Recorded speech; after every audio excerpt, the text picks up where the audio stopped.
Welcome to the StockMatter.com studios here in the Black Hills of South Dakota. I'm your StockMatter Brian Johnson, making professional trading simple. Welcome to the Sunday afternoon video as we prepare for a new week of trading.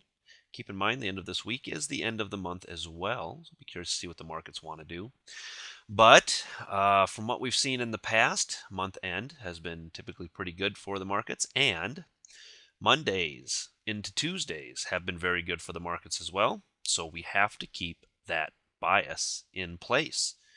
We saw a break up and above overhead resistance on Friday. No reason to think that we can't remain in a bullish mode for Monday. Maybe sideways, but what we've seen from Mondays is bullish to sideways, which is still bullish behavior.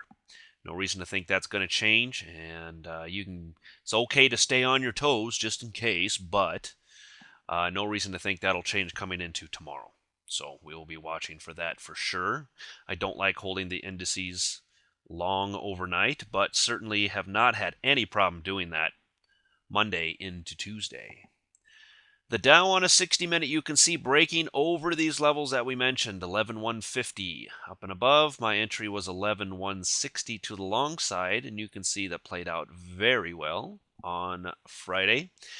And you've heard me say it 100 times, and you heard me say it last week as well. Nothing broken from the bull side, and there's still nothing broken from the bull side. Everything looks very intact on a bullish scale. We have broken this blue line, the only and small chink in the armor for the bulls, but it has not stopped it from proceeding higher, and I don't see any reason to think that that's going to change anytime soon.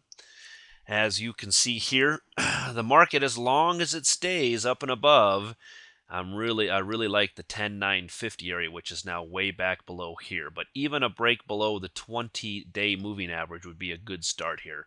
Looking for not only a break, but a close below 11,000 now for the bears. Until that happens, I'm really not all that bearish at all on the markets. I'm still holding to my neutral to bullish short term. No reason not to. NASDAQ on a 60-minute also up and over its overhead resistance. I had looked for maybe 2040 to 2050 to hold for the week, and it did not do that. A close above it. So now we're waiting to see if we get a second close above it, adding even more strength to this bull move. This blue line here, holding for a couple of days, finally breaking up on Friday. Let's see if that holds into next week for any given length of time. I would suspect we'll revisit this blue line a lot over the next week and maybe even fall below it as we continue into deeper into the week. Monday might be a good day. Maybe it pops up above it here and rolls over towards the middle of the week. But regardless, I'm expecting another touch of this blue line in the next few days. And we'll see if it can actually hold it by the end of the week. NASDAQ on a weekly looking very strong, though, here. Heading up towards the, wow, dare I say, 2100 area on the weekly charts. Just an incredible run here for the bulls. Looking maybe for this blue line to be touched. Seems a little steep. Would have to be some pretty good news to come out for the tech stocks. But the trend, as it stands right now, is still very strong, guys. No reason to think we can't squeeze a little bit more up out of this market before a larger pullback comes. So 2100 would be my next area to be watching there. SPX on a 60-minute. As you can see it popping up and over 1215. That was my call to the long side. 2 points, wasn't really worth taking the trade at the time, but it did get us above this channel line here and above previous resistances. So we'll see if this holds coming into Monday, but as we've seen, a lot of times Mondays do like to gap up ever so slightly and continue their bullish run during the day. From a daily standpoint, we're just watching to see if this area, as we get closer to 1225, if the 1225 to 1230 area holds. That's a big area that I'm watching currently on the charts because of the weekly. You can see here the 1224 area, 1225 is the 200-week moving average. So it's not just a touch of it. It's more, even if it breaks it, it's not a big deal. It's if it closes there by the end of the week. Remember, Mondays have been good to the markets. End of month has been good to the markets.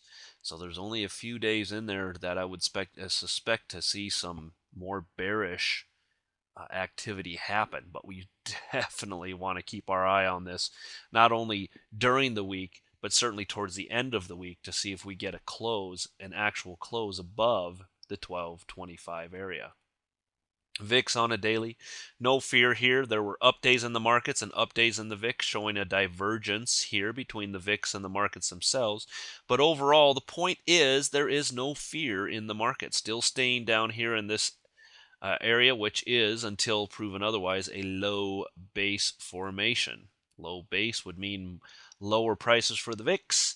That would mean higher prices in the markets. Apple on a 60-minute changed a few lines around here, and look at this huge run. Earnings, gap up, move sideways. I expect